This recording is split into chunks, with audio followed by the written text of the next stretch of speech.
Hello everybody, this is Esme and welcome back to another groom, tack up and a ride with me video. I thought I'd do another helmet cam styled one as you guys really enjoyed my last with Casper, but this version today is with Joey. So the first thing I did was grab my saddle pad and ear bonnet of choice, or fly hood, whatever you want to call it. Today we went for the colour Bluebell, which I think will look really nice on Joey. It was then time to pick out my helmet and I just went for my all black one because it goes with pretty much everything.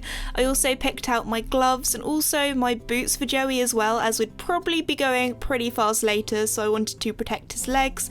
I also grabbed his breastplate and also his bridle and I put that inside the horse box along with my riding boots as well. Then it was time to go back into the tack room and grab my saddle as well as my girth that I just kept on top here, and again walk all the way to the horse box and pop it in. Lastly, I like to put in everything that I put on top of my saddle pad, as I like to use this kind of like a saddle pad basket to bring everything along. So that includes my helmet, my fly hood, my gloves, Joey's boots. Next it's time to grab some treats and Joey's head collar, shut up the tack room and go and grab the boy. We had a lot of rain the night before, so please excuse the state of the fields. They look absolutely terrible, they're so muddy, but to me it's really important that my horses get to be horses. So yes, they still go out in the mud. Do they get disgusting? Absolutely, but as long as they're happy, that's all that matters. Because the ground is so horrible, unfortunately we have to keep Joey and Casper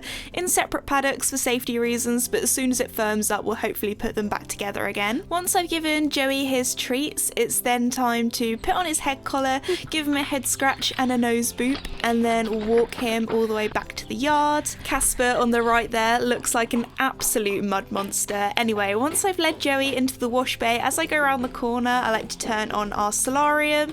This means that Joey has a nice warm back when I groom him, so then once I finally get him round, it's time to put him in the cross ties. After that, I then head over to our hose pipe and turn it on and give Joey's legs a little bit of a wash off. Sometimes I take his rug off first and then wash his legs. Sometimes I do it this way round. Really depends how I'm feeling. Joey also has overreach boots on because when he does decide to have a funny 5 minutes and bust some slightly interesting moves, they're there to protect him, especially with how horrid the fields are looking at the moment. Then it's time to turn off the hose pipe, take his rug off. I had to fold it like this because the other side was just absolutely covered in mud. I also gave him a little bit of a scratch and a treat as well for being a really good boy, especially for standing still when having his legs hosed off, because that didn't used to be his favourite thing in the world. After washing off the remaining mud on his hooves that was so satisfying to look at, it's then time to give him a little bit of a brush. I'm using a dandy brush because Joey is a field kept horse.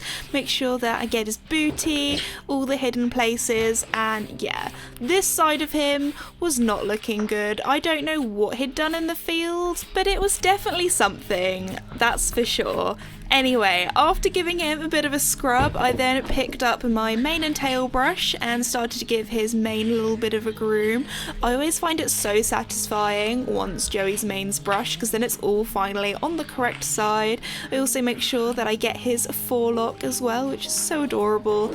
Also, I like to use some mane and tail conditioner on his tail just because it does get pretty knotty. After that, I then got a bucket of water because Joey had the most disgusting wet mud on his neck. Again, don't know how he got that. So I just used a wet brush and tried to get the majority of it off. Of course, using a towel afterwards to dry him off because I didn't want him to get cold, even though on this particular day it was pretty warm. Lastly, I can't forget to pick out Joey's hooves to make sure there aren't any stones in there or mud or anything that's going to cause him discomfort, especially as I'm going to be riding him in a bit. I'd normally do this first, but because because his legs were so wet, I like to leave them to dry off a little bit. Of course, I had to wash my boots off too, and my hands, because they got absolutely filthy in the process. Then it's time to go to the back of the horse box and grab Joey's travel boots to protect his legs while he's in the horse box. And of course, after giving him a groom, I had to give him some treats because he was a really good boy. We also did some treat stretches and exercises that have been given to us by our physio, and of course he got lots of treats and pats afterwards and a little nose scratch. Then it was time to actually put his travel boots on and get him ready to go. And finally it was time to turn off the solarium and walk him over to the horse box.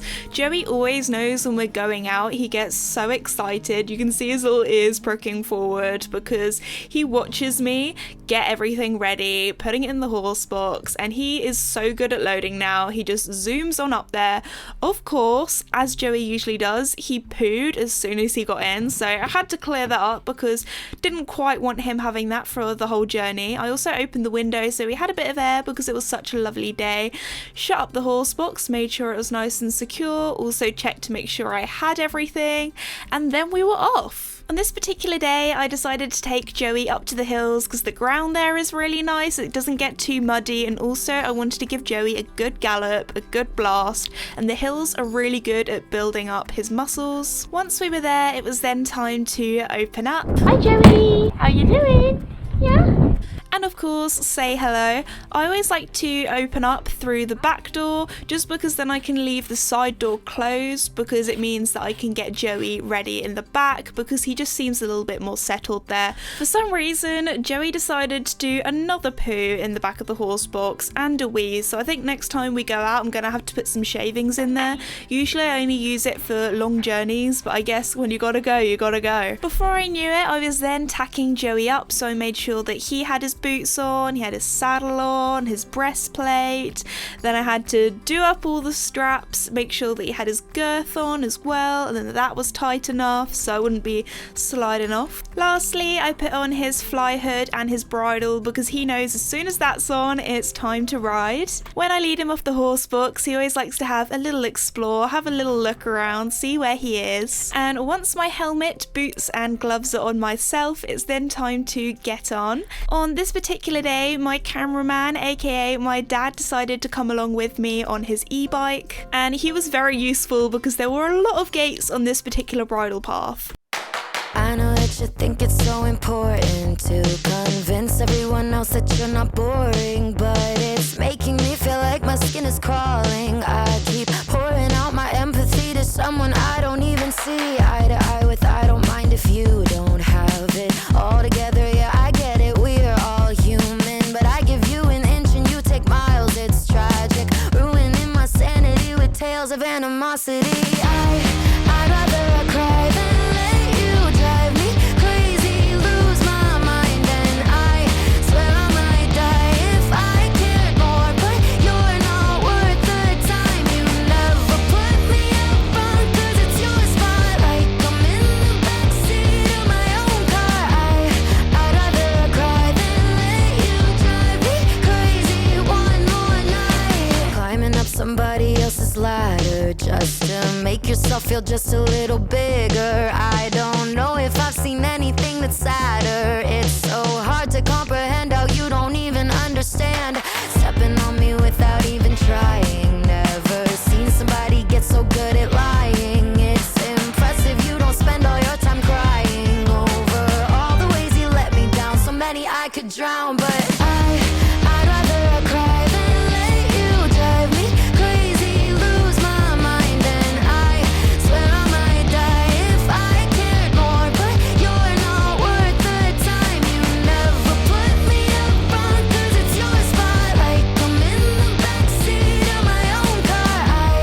I'd rather cry than let you drive me crazy one more night. Typical emotional, sensitive and cynical. Took my sanity and sent it up the wall. Typical emotional, it's so unoriginal. I gave you the best and you just took it all. I'd rather cry than let you drive me crazy, lose my mind, and I swear I might die if I cared more, but you're not worth the time. You never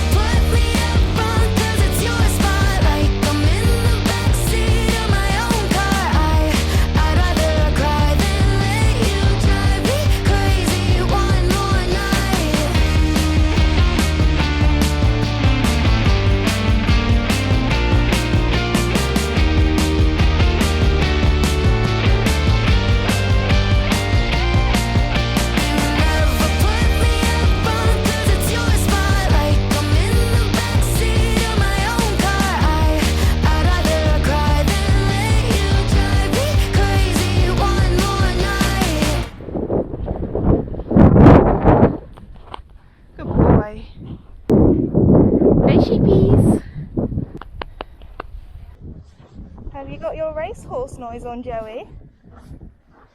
Did you get that from your mama? Yeah? Thank you. Oh, look at the... Good boy.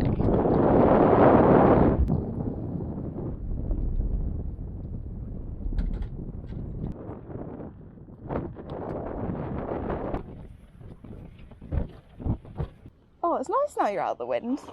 In the UK, we have bridle paths, so all of the paths I was on today, including this one that goes through a farmyard, are open to horse riders, cyclists, and people on foot. I like to ride along these as much as I possibly can to try and keep my horses off the roads and keep them as safe as possible. Bridle paths mean that horses, cyclists, and people on foot have right of way, and this was actually somebody's driveway that we were riding along. We saw a very fast van approaching, so I decided to go up onto the verge as much as I possibly could, even though it was very narrow, very steep, when we were right next to a barbed wire fence. Wait, slow down, slow down. I really wish I had a helmet cam on for that, because there's nothing I could have done. If I put more pressure on his reins, he would have gone backwards. Now, Joey is a horse that's normally really good in traffic. However, I think due to the speed of the van, that is why he's spooked. Also, with the wind, we couldn't hear the van either, so it was really good that I kept checking behind me in case anything was coming. In the UK, we have something called the Highway Code. Now, this means that if you're driving a vehicle, you legally have to go to a maximum of 10 miles per hour and must pass wide and slow at least 2 meters. This van did neither, and I'm so lucky that Joey and all of us are alright. After that, I think all three of us were just in shock. Luckily, we were almost back at the horse box, so we got back pretty quickly, and then I untacked Joey and made sure that he was as comfortable as he possibly could be. So I took off his tack, gave him a little sponge off, and apart from the little incident at the end, I think Joey really enjoyed himself. That was really close. That was really close. But I didn't think he would spook at it, because he's usually really good in traffic. I think he just couldn't hear it coming, and it was... Oh, I know what you need, Jojo. What? Sneak treat cam. I don't know what this is gonna look like. Come on. Treat. Nom.